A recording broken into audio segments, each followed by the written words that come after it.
কি কয় নুরা পাগলা, গোয়ালন্দ নুরাল পাগলা, ওই বলে ইমাম মাহদী। আবার তার কিছু মুরিদও আছে, আছে না নাই?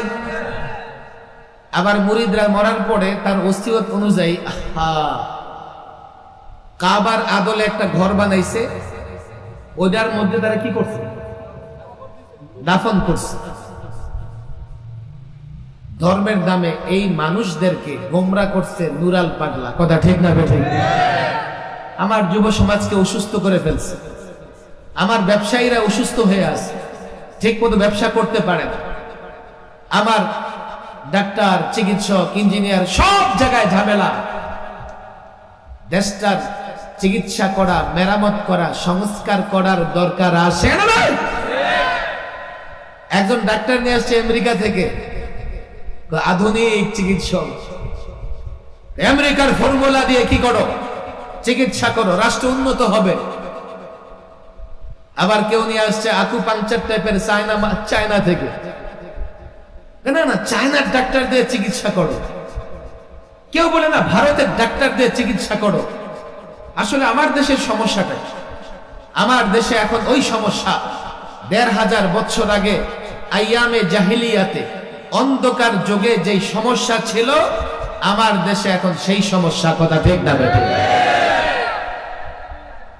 আইয়ামে জাহিলিয়াত আমরা বলি এটাকে অন্ধকার যুগ। আসলে আইয়াম মানে যোগ বা দিন, জাহিলিয়াত মানে অজ্ঞতা, মূর্খতা। তো আইয়ামে জাহিলিয়াত মানে অজ্ঞতার যুগ।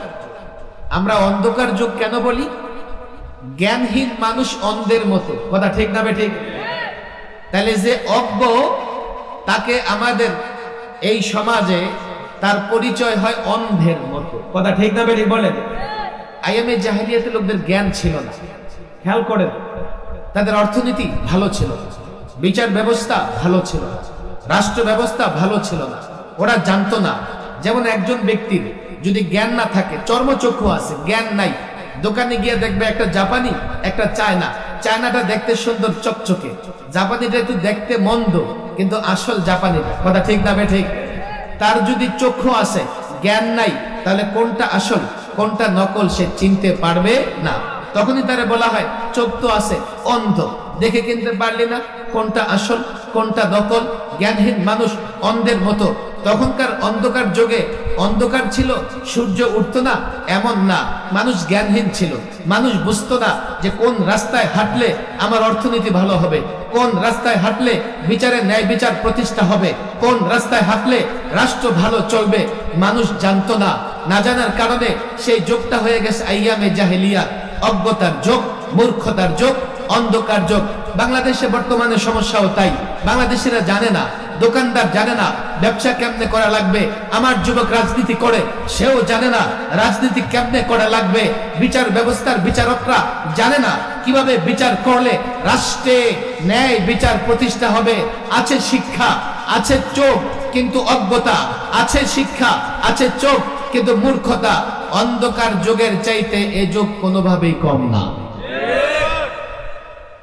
তাহলে রাষ্ট্র সংস্কার করতে হলে, মেরামত করতে হলে ১৫০০ বছর আগে আইয়ামে জাহিলিয়াত সংস্কার করা হয়েছে রাসূলুল্লাহর আদর্শ দ্বারা।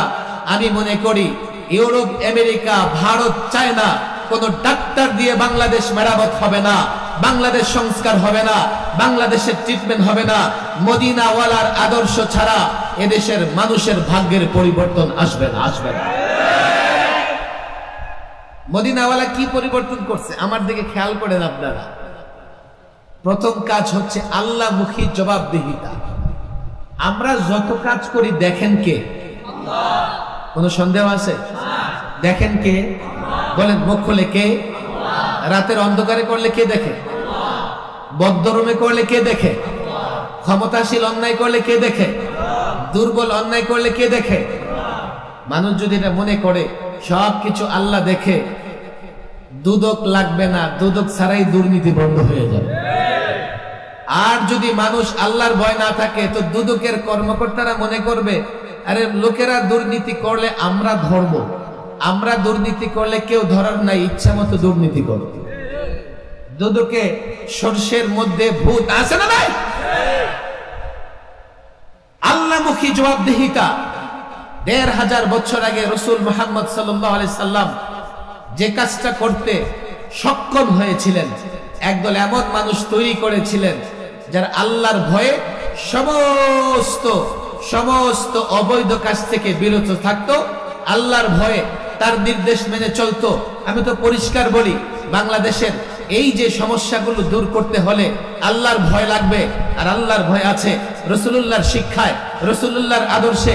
আমি এলাকার যুবকদের বলি, দেখো তোমরা অনেক নেতার বক্তৃতা শোনো, অনেক লেকচারারের লেকচার শোনো, অনেক টকশোবিদের টকশো শোনো, আমি তোমাদের মন সন্তুষ্ট করতে পারবো না।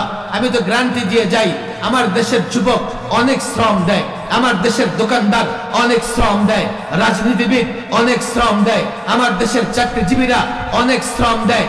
দেশ উন্নত হয় না, তার ব্যক্তি জীবন উন্নতি হয় না, এর একটাই কারণ, যতটা দেশে দুর্নীতি হয়, এ দেশ থেকে দুর্নীতি বন্ধ না হলে দেশ কখনো উন্নত হবে না। আর দুর্নীতি বন্ধ করতে হলে রাসূলুল্লাহর আদর্শের কোনো বিকল্প নাই। এখন তো একদল দাঁড়ায় যাবে, সাগত সাহেব আপনি মৌলবাদী, আপনি সাম্প্রদায়িক। আমার টেলিভিশনে অনেক এইসব প্রশ্ন করছে, আপনারা খালি ইসলাম করেন, রাসূলুল্লাহর আদর্শ করেন, তো হিন্দুরা কি দেশে থাকবে না? বৌদ্ধরা কি থাকবে না? খ্রিস্টানরা কি থাকবে না? ইহুদিরা কি থাকবে না? আমি বললাম সবাই থাকবে, এবং সবাই এখন যতটা ভালো আছে, আল্লাহর নবীর আদর্শ এবং ইসলাম প্রতিষ্ঠিত হলে এখনকার চাইতে তখন ভালো থাকবে। আমি গ্যারান্টি দিয়ে বলতে পারি, এটা সবাই থাকবে। আমি আল্লাহর নবীর আদর্শ ইসলাম প্রতিষ্ঠা করলে কাউকে দেশ ছাড়তে হবে না, কাউকে দেশ ছাড়তে হবে না, ভালো থাকবে, ভালো থাকবে। বলেছে কিভাবে ভালো থাকবে? আপনারা ইসলাম করেন, আপনারা আল্লাহর নবীর আদর্শ করেন, তাদের তো দেশ ছাড়তে হবে। আমি বলি, দেখো ইসলাম এমন এক ধর্ম, জোর করে কাউকে মুসলমান বানায় না। কিন্তু ব্যাপারটা ভিন্ন জায়গায়। আমরা তো তাদের নিরাপত্তা দেই, কিন্তু এদেশে অনেক মানুষ এমন আছে আমাদেরকে ধর্ম পালনে নিরাপত্তা দিতে চায় না। আপনাদের কষ্ট না হলে আমি একটা এক্সাম্পল ইদানিং প্রায় দেই, দিব নাকি? মনে করেন যে আমি একটা বাড়ির মালিক, এখন এই বাড়িতে আমি বাড়িটা মেরামত করব, সংস্কার করব, থাকার উপযোগী করব। এখন আমার ডান দিকের প্রতিবেশী এসে কি বলতেছে জানেন? না, এই বাড়ি আমি মেরামত করব, আমি থাকব। বাঁ দিকের এক প্রতিবেশী সেও বলে না, এই বাড়ি আমার থাকবে, আমি এই বাড়িতে থাকবো, আমি মেরামত করব। লেফটিস্ট আর রাইটিস্ট আমার বাড়ি নিয়ে ঝগড়া করতেছে। বাড়ি আমার, রাইটিস্ট বলে এখানে সে তার চিন্তা দিয়ে সংস্কার করবে, লেফটিস্ট বলে সে তার চিন্তা দিয়ে আমার বাড়ি মেরামত করবে। আর আমি দাঁড়ায় দাঁড়ায় তামাশা দেখতেছি। এই অবস্থা আমাদের, এই অবস্থা টুপিদারিওয়ালাদের, এই অবস্থা আলেমদের, এই অবস্থা মাদ্রাসার ছাত্রদের। দেশটার মালিকানা আপনাদের, টুপিদারিওয়ালাদের। এই দেশের দলিল আপনাদের নামে 47-এ দলিল করে দেওয়া হয়েছে। শুধু 71-এর কথা বলবেন না, 47-এর কথা বলেন। 71 যদি আপনার বাবার পরিচয় হয়, 47 আপনার দাদার পরিচয়। শুধু বাবার পরিচয় দিলে নিজে জারজ হবেন না, কিন্তু দাদার পরিচয় না দিলে বাবাকে জারজ হওয়া থেকে বাঁচাতে পারবেন না। বলবেন যে মানির মান আল্লাহ রাখে, বাবারে তো 10টা জুতা দিছে, আমারে কিছুই করবে। 47 আমার দাদার আমল, 71 আমার বাবার আমল, আর 24 আমি নিজে। 24 আমার। আমি 24-কেও ভুলতে পারবো না, 71-কেও ভুলতে পারবো না, 47-এ ভুলতে পারবো না। আর এই দেশের মালিকানা আমি দলিল সূত্রে পেয়েছি 47-এ। সবাই হয়তো জমি জাপার বিষয় বুঝে না, আমিও একটা বেশি বুঝি। আছে না কি যে বলে এসে আছে না? সিএস, এসএ, তারপরে কি জানো? কারো শুধু বিএস আছে, সিএস নাই। আগের দলিলগুলোতে ঝামেলা আছে, মালিক হবে। আমি প্রথম মালিক হয়েছি 47-এ, 71-এর আমি দখল নিছি, আর 24-এ আমার জায়গা অন্য কেউ দখলে নিছে, আমি পুনরুদ্ধার করছি। 47-এ অস্বীকার করলে আমার মালিকানা থাকবে না। আমি 47-এ এই ভূখণ্ডের মালিক হয়েছি কিভাবে? ভালো করে বুঝেন। দ্বিজাতি তত্ত্বের ভিত্তিতে ইংরেজদের হাত থেকে হিন্দুস্তান এবং পাকিস্তান নামের দুটো রাষ্ট্র হয়েছে। পুরা ভারতবর্ষ একটা রাষ্ট্র ছিল। আমরা মুসলমানেরা, আলেম ওলামারা, শিক্ষিত মুসলমানেরা, তারা ইংরেজদের বলেছে আমরা মুসলমানদের জন্য আলাদা ভূখণ্ড চাই। আমরা মুসলমানদের জন্য আলাদা ভূখণ্ড চাই কেন? সেখানে যাতে মুসলমানেরা নিরাপদে তারা তাদের ধর্ম কর্ম পালন করতে পারে, কোরআন সুন্নাহ অনুযায়ী জীবন যাপন করতে পারে। তাহলে ইংরেজ থেকে এই ভারত স্বাধীন হয়ে আমাদের নামে এই ভূখণ্ড হয়েছে মুসলমানদের নামে, যাতে এই ভূখণ্ডে মুসলমানেরা কোরআন সুন্নাহ অনুযায়ী জীবন যাপন করতে পারে। 47-এ মালিক হয়েছি, লক্ষ্য ছিল এই ভূখণ্ডে কোরআন সুন্নাহ প্রতিষ্ঠা করব। শুনেন, বুঝবার চেষ্টা করেন, আমি মিথ্যে বলি না। ইতিহাস আপনি দেখেন, আপনি ইতিহাসের বই পুস্তক ঘাটেন, আপনি উইকিপিডিয়া দেখেন, সার্চ করেন। কোন শিক্ষিত যুবক থাকলে আমি তোমাকে চ্যালেঞ্জ করি, তুমি দেখো, ইতিহাস জানবার চেষ্টা করো। তোমরা ইতিহাস জানো না বলে আমাদের পরিচয় তোমরা জানো না। আমরা যে আলাদা ভূখণ্ড পেয়েছি 47-এ, এটা কেউ আমাদের উপর দয়া করে দেয় নাই, কেউ আমাদের উপর করুণা করে দেয় নাই। আমরা 200 বছর ইংরেজদের বিরুদ্ধে লড়াই করেছি। 20,000 আলেমকে ফাঁসির কাস্টে ঝুলতে হয়েছে। দিল্লির জামে মসজিদে সকাল বিকাল আলেমদের ধরে ফাঁসি দেওয়া হয়েছে। ইংরেজ ঐতিহাসিক চঞ্চল লিখেছেন, ইংরেজ ঐতিহাসিক, আমি রাতের তাঁবুতে ফিরে গিয়ে মানুষ পোড়ার গন্ধ পাই। আমি তাঁবু থেকে বের হয়ে দেখি আমার তাঁবুর পেছনে আলেমদেরকে উলঙ্গ করে আগুনে পোড়ানো হচ্ছে, আরো 20 জনকে উলঙ্গ করে দাঁড় করিয়ে রাখা হয়েছে। ইংরেজ বলতেছে, এ আলেম, তোমরা আমাদের পক্ষে ফতোয়া দাও, আমাদের পক্ষে বলো, তোমাদের মুক্ত করে দেওয়া হবে। ইংরেজ ঐতিহাসিক চঞ্চল সে তার রবের, সে তার হরের নামে কসম করে বলে 20 জন আলেম চোখে দেখতেছে, আরো 20 জনকে আগুনে পোড়ানো হচ্ছে। চোখে দেখেও এই 20 জন আলেম ইংরেজদের পক্ষে কথা বলে নাই। 20,000 আলেম রক্ত দিয়েছে, ফাঁসিতে ঝুলেছে। দিল্লির টাঙ্গুর থেকে শুরু করে খাইবার পর্যন্ত রাস্তার দুই পাশে এমন কোন গাছ ছিল না যেখানে আলেমকে ফাঁসি দেওয়া হয় নাই। আলেমের রক্তের উপরে নির্ভর করে, তাওহীদি জনতার রক্তের উপরে নির্ভর করে 47-এ এই ভূখণ্ড যখন স্বাধীন হয়, আমরা আলাদা ভূখণ্ড এই জন্যই কায়েম করেছি। এই ভূখণ্ডে ইসলাম হবে, কোরআন হবে, সুন্নাহ হবে।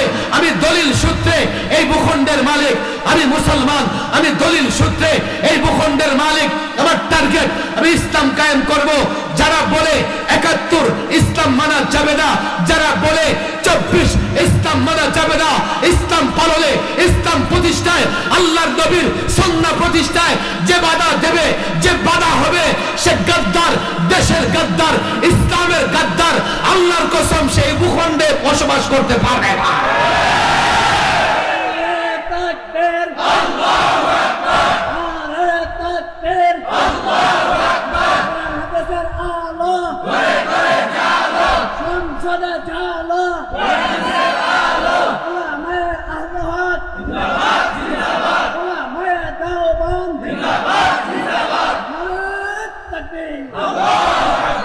বাড়ির মালিক আপনারা, আর লেফটিস্ট বামপন্থীরা এসে বলে এখানে আমরা সোশ্যালিজম, সমাজতন্ত্র কায়েম করব। কথা ঠিক হবে?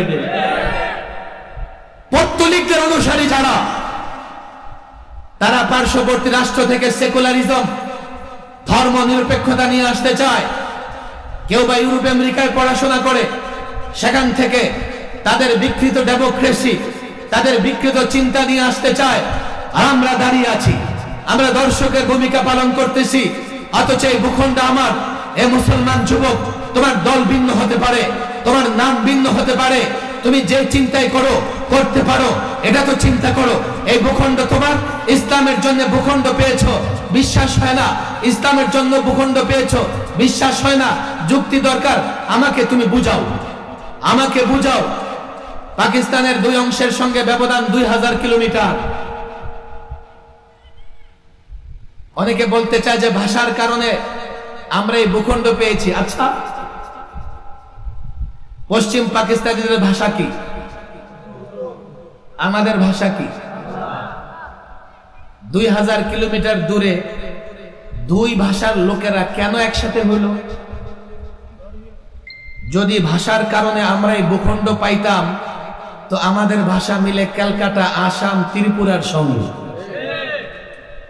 আমরা থাকতাম আসামের সঙ্গে, ত্রিপুরার সঙ্গে, আর তাদের সঙ্গে থেকে আমরা ইন্ডিয়ার অধীনস্থ থাকতাম।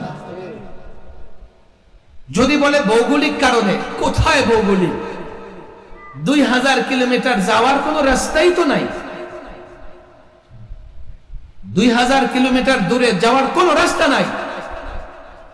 ভৌগোলিক কারণেও নয়, ভাষার কারণেও নয়। এই দুইটা ভূখণ্ড এক হয়েছে ধর্মের কারণে, সেটা ইসলাম। কথা ঠিক না বেঠিক? ভাই আমার পেয়েছি ইসলাম প্রতিষ্ঠা করবো বলে। আমি যুবককে বলি, ছাত্র জনতাকে বলি, এই 53 বছরে তোমাদেরকে ধোঁকা দেওয়া হয়েছে। এই 53 বছর ধরে তোমাদেরকে ধোঁকা দেওয়া হচ্ছে। একদিকে কোন তন্ত্রমন্ত্র ইজম দিয়ে দেশ মেরামত হবে না, অন্যদিকে ইসলাম থেকে দূরে রেখে তোমাদেরকে গোলামের জিনজিরে আবদ্ধ করতে চায়। বাংলাদেশ এমন এক রাষ্ট্র, আর 3 দিকে দুশ্মন, একদিকে বঙ্গোপসাগর।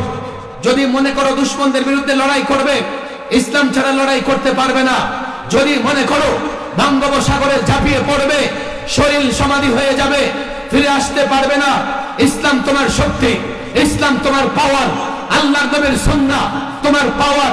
দেখো 1500 বছর আগে আল্লাহর নবীর সুন্নাহ মেনে 313 জন হাজারের বিরুদ্ধে লড়াই করে বিজয়ী হয়েছে।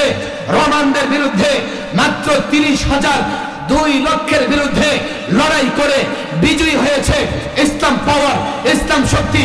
তোমাকে যদি ইসলাম থেকে দূরে সরিয়ে ফেলে, তোমাকে যদি ইসলাম থেকে কাট অফ করে ফেলে, তোমাকে যদি আল্লাহর নবীর আদর্শ থেকে, আল্লাহর নবীর সুন্নাহ থেকে বিচ্ছিন্ন করে কেউ করে ফেলে, তুমি শক্তিহীন হয়ে যাবে, লড়াই করতে পারবে না। তখন দিল্লি তোমাকে দাসত্বের জিনজিরে আবদ্ধ করে ফেলবে। রোহিঙ্গাদের তাড়িয়ে দিয়েছে, কালকে তারা তোমার ভূখণ্ড দখল করবার চেষ্টা করবে।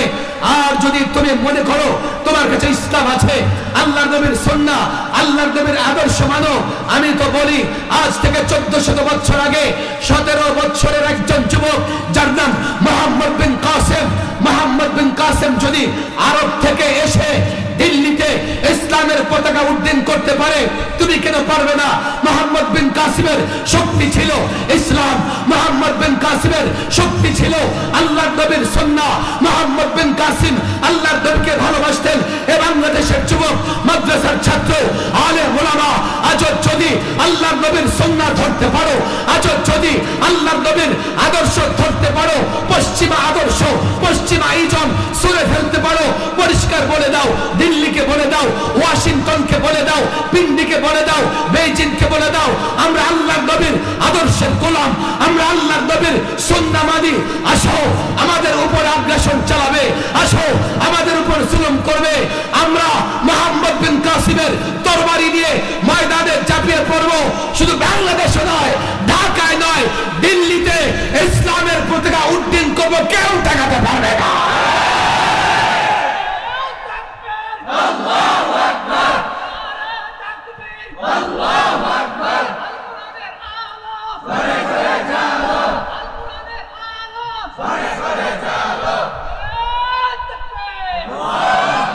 সংস্কার হবে না, রাগডিমো হবে না। কি দিয়ে সংস্কার করবে রাষ্ট্রটাকে? 19-20 করলে রাষ্ট্র সংস্কার হয় না। এজন্য আমি বলে দিয়েছি, আমরা কোরআন সুন্নাহর বাইরে যেতে পারবো না। সোজা করে যা কিছু করো, একজন মুসলমান কোরআন সুন্নাহর বাইরে যেতে পারবে না। আমি যুবকদের বলি, আলেমদের কথা বুঝবার চেষ্টা করো। মরিচিকার পেছনে ছুটতেছে দেশ, ইসলাম ছাড়া শান্তি আসার প্রশ্নই আসে না। কোরআন সুন্নাহর বিধিবিধান অনুযায়ী যদি নিজেরা চলতে পারি, রাষ্ট্রকে চালাতে পারি, ইনশাআল্লাহ আমরা ধীরে ধীরে, অনেকে এটা মনে করে হুজুর এত ইসলাম ইসলাম করেন, আমরা তো গরিব হয়ে যাব। আসে না অনেকে যে ইসলাম মানলে তো আমরা কি হয়ে যাব? কে বলছে ইসলাম মানলে গরিব হবে? আল্লাহ নিজেই শিখাই দিচ্ছে, রব্বানা আতিনা ফিদ দুনিয়া হাসানা। আল্লাহ দুনিয়াতে কল্যাণ দাও, আগে দুনিয়ার কল্যাণ দাও। অফিল আখিরাতে হাসানা, এরপরে আখিরাতের কল্যাণ। কে বলেছে? তাহলে ইসলাম মানে গরিব কেন হইবা?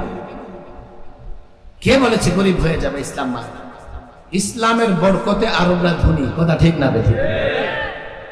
ওলামা ইকরাম এখানে আছেন, হযরত আবু হুরায়রা রেশমি রুমাল দিয়ে নাক সাফ করতেছে, কি দিয়া?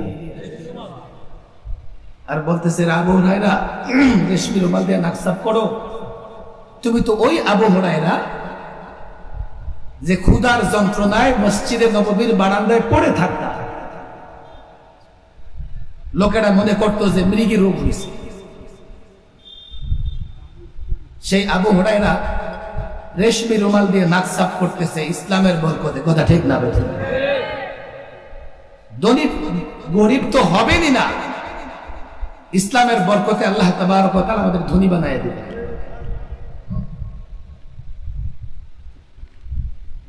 আল্লাহ তাবারক ওয়া তাআলা আমাদেরকে কথাগুলো বুঝার তৌফিক দান করুন।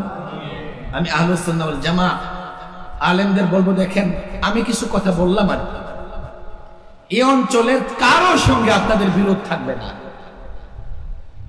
সে হাত তোলুক আর না তোলুক, সে কাম করুক, আমার কথা বুঝে আসছে? আমি ভুল কোনো ফতোয়া দেই নাই তো? যাই করুক না কেন, আপনাদের কাজ হচ্ছে এই অঞ্চলের প্রত্যেকটা ঘরে ঘরে আল্লাহর নবী মুহাম্মদ সাল্লাল্লাহু আলাইহি ওয়াসাল্লামের আদর্শ পৌঁছায় দিবেন, কোরআন শিক্ষা দেবেন। বিরোধের জায়গা আমি পছন্দ করি না, মারামারি নয়। যারা আমাদের ভাইয়েরা ক্যাম করেন, আজান দিয়ে হাত তোলেন, ঠিক আছে ভাই, তুমিও রাসূলুল্লাহকে মানো, আমিও মানি, চলো দেখি রাসূল কিভাবে জীবন যাপন করতে বলেছেন। আমরা হাদিস দেখে দেখে সেইভাবে জীবন যাপন করব। এই বলে এই আহলে সুন্নাহ ওয়াল জামাত, আপনারা এই এলাকা উত্তরাঞ্চল বাঞ্ছারামপুর বলতে একটা মাহফিল করে বসে থাকবেন না। মসজিদে মসজিদ, হ্যাঁ কোন মসজিদে যাবেন, বের করে দিবে, দেখ বের করে দিয়ে তার হাতে ধরবেন, পায়ে ধরবেন। তবে এই যুগের যুবকরা সচেতন, তারা জানে যে ওলামায়ে দেওবন্দ বা কওমি আলেমরা তারা আল্লাহর নবীকে সবচাইতে বেশি মহব্বত করে। সুতরাং আমি আশা করব আহলুস সুন্নাহ ওয়াল জামাআহ তারা এই অঞ্চলে দিন প্রতিষ্ঠার জন্য ব্যাপকভাবে মেহনত করবে। আমি আগেই বলেছি, আসলে প্রচন্ড ক্লান্ত আর প্রচন্ড গরম, এর কারণে আমি এবারও আসলে লম্বা বয়ান করতে পারলাম না গরমের কারণে। আল্লাহ তাবারক ওয়া তাআলা আমি যে কথাগুলো বলছি মনে থাকবে তো ইনশাআল্লাহ? মনে রাখবেন এবং এই কথাগুলো পৌঁছাই দিবেন তো ইনশাআল্লাহ? আমার কথা বুঝতে কোনো সমস্যা হয় নাই তো? ওয়াদা করেন, ওয়াদা করেন, হাত উঠান। এই কথাগুলো ঘরে ঘরে পৌঁছাই দিবেন তো ইনশাআল্লাহ? মারামারি করব না দাওয়াত দিব?